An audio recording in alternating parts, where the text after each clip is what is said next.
hypersensibilité, spasmophilie, les gens ont tendance à être fous. Ils marchent nii mais dans leur tête ça marche pas. Parce qu'il y a énormément de soucis et de problèmes.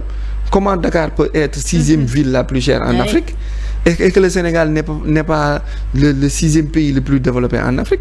C'est excessivement cher. Dakar c'est presque plus cher que les Dubaï, les Paris, les Madrid. Les gens peuvent pas vivre en paix alors que la monnaie on la cherche, on la trouve pas. Et alors comment dirais-je, la pression aussi. On a les ressources qu'il faut pour avoir de la monnaie qui nous appartient. On a de l'or, du diamant, du basalte, du thélium, on en a. Donc on manque. Oui, parce que les institutions spécialisées là, comme les FMI et autres, font une pression sur les pays faibles. Maintenant, c'est à nous, pays faibles, de s'organiser, de couper cette chaîne-là pour maintenant aller dans les bonnes voies. D'accord ñu wax ci procureur autopsie bi mu def ak i tamit bravure policière Arona loolu je pense que lu ñu yàgg di kaas la lu ñu yàgg di wax la mais cette fois-ci est-ce que ëppul li nga xam ni def nañu ko avant ñu ñëw ci autopsie bi ñoom policiers yi li ñu def ci biir université yi ak étudiants yi.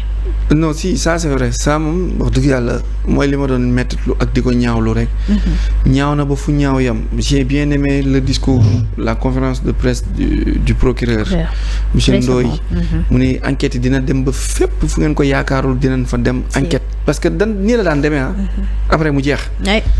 mais espérons que cette fois-ci du demee nii. ni ñu ko doon gisee. voilà espérons que cette fois-ci non du demee nii dinañ xam naka la demee.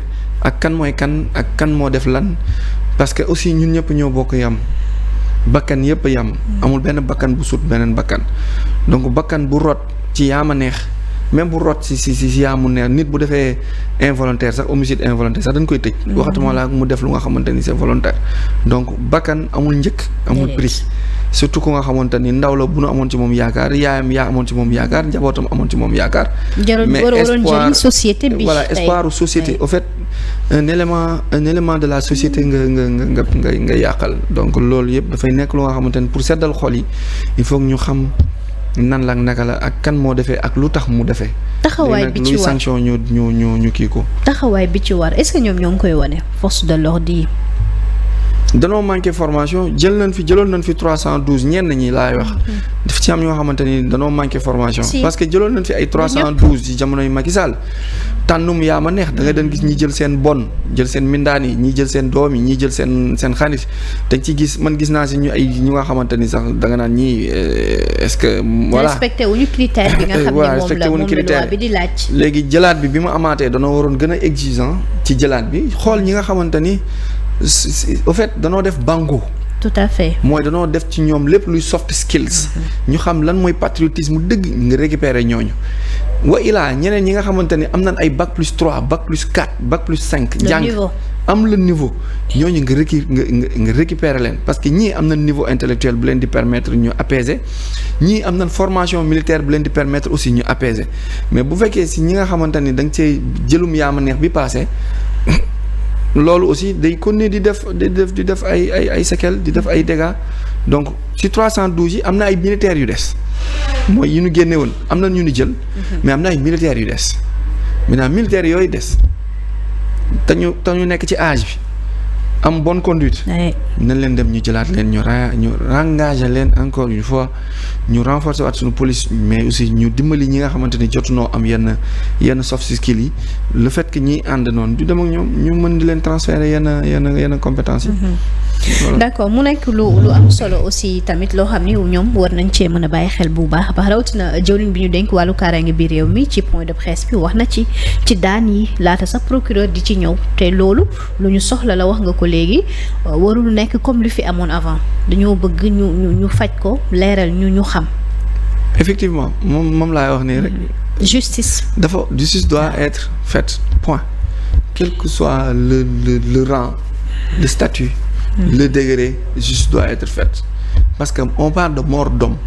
dee la ñuy tudd dee bakkan bu rot donc kenn amul sañ-sañu dindi dund kenn amul sañ-sañu aussi ak koo mën a doon yàq wala rey kenn amul sañ-sañ aussi ak koo mën a doon def lu nga xamante ni yoon da koy tere.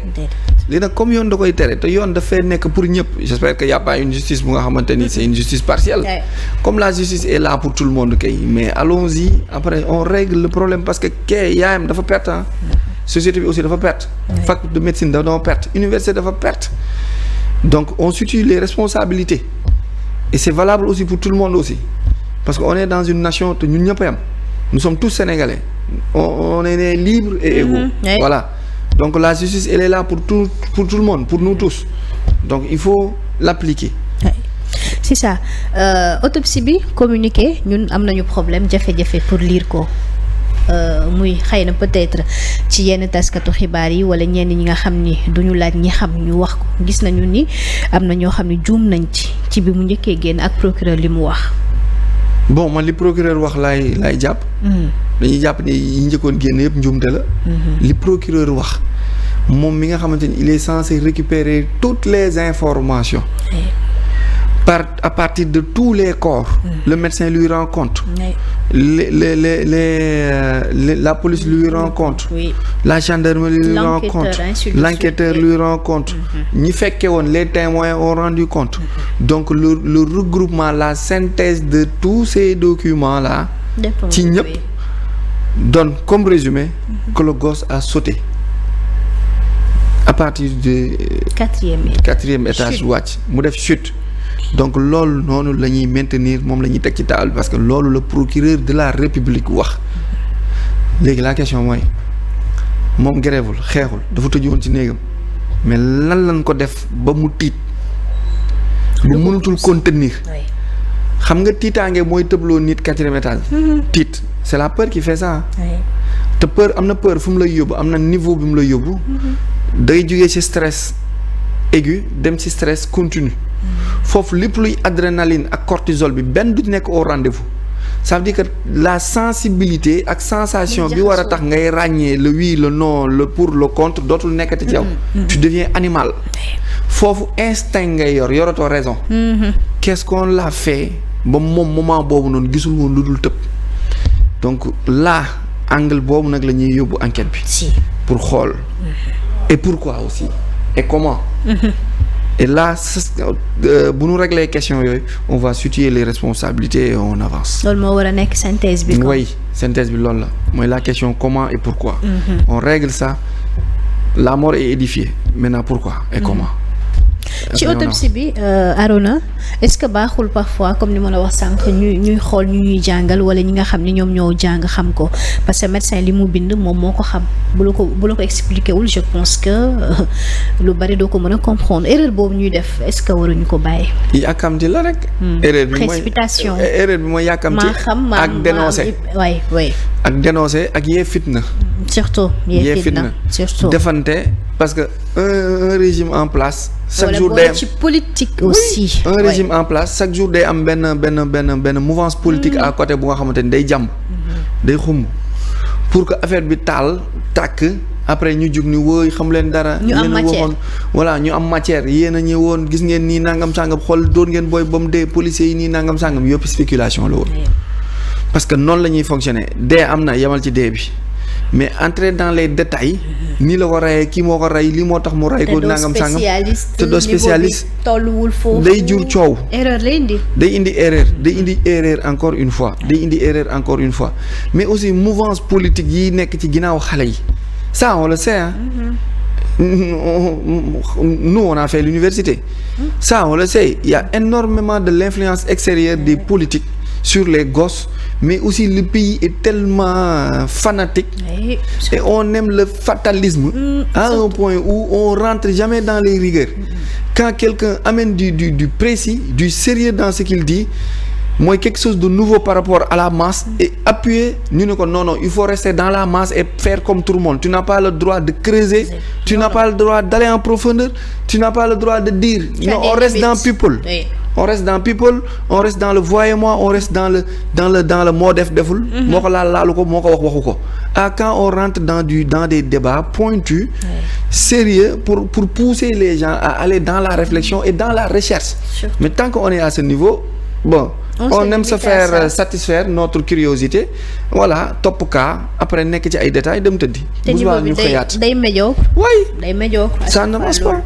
loolu la ñuy gis tamit ñu gis ni image ginnaaw journal bi di l'Observateur su ma juumlee 5 ci étudiants yi ñu téye woon am na ñu ci bàyyi ak seen avocat bi leen plaider di maître Clédor Ly loolu tamit c'est à saluer je pense.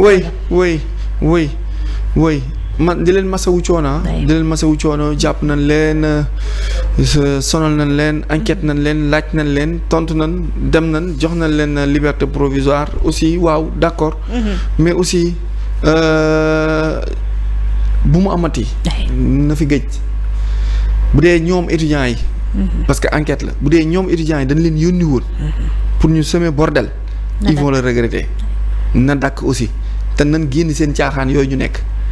bu dee ñoom étudiants yi dañ leen jaay doole napp leen ni leen wax leen par force. loolu aussi étudiants yi bu ñu génnee nañ ko leeral. parce que comme luy dox la.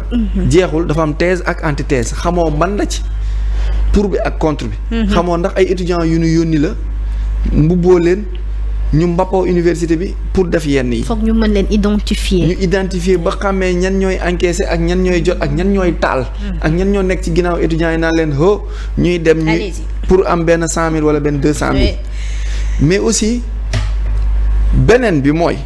bu fekkee danoo juumoon ci étudiants yi ñu jàppoon parce que ñoom ba tey nee nañ du ñoom. ñoom it nañ dem jusqu'au bout ñu continuer enquête bi parce que bu dee loolu la tooñ nañ ay doomu jaamur. jàpp ay étudiants yu nga xamante ni. waaw bu mu am demi mesure bu mu nekk enquête pour régler benn problème après classer dossier bi non nañ ko continuer étudiants yi aussi nañ continuer bu dee du ñoom bu dee du yéen na ngeen leeral askan bi ak àdduna bi yépp ni dañoo juum ci choix yi du yéen mosu leen encaisser. ñu xam bu ko defee ñu continuer enquête bi dem jëli ñi encaisser ñi bu dee yéen a encaisser woon nag arrêté leen. parce que le Sénégal ñu ñëpp ko bëgg ñu ñëpp ko bokk. te université aussi tamit loolu taxu koo jóg. université pour defar la pour former lañ fay sàkku. oui pour jàngal. mais du pour dem di def kii moo tax ma naan j'ai tendance à dire que l'université forme des robots mécaniques yi nga xamante ni ils sont là à exécuter juste benn mission et se faire leur vie et avancer. alors que ça devrait pas être comme ça. vous êtes des chercheurs. vous devrez contribuer sur des théories qui vont faire avancer le pays. par votre pensée à partir de votre pensée ngeen mën a générer des revenus pour le pays. très bien ñu wax ci politique wala sax politique mën nañu ko wax limogeage bu Bassirou Kébé njiitu SNHLM Arona ñoo ko gisandoo gis nañu aussi sortie nga xam ni def nañu ko est-ce que jàppoo ni position bi mu jël.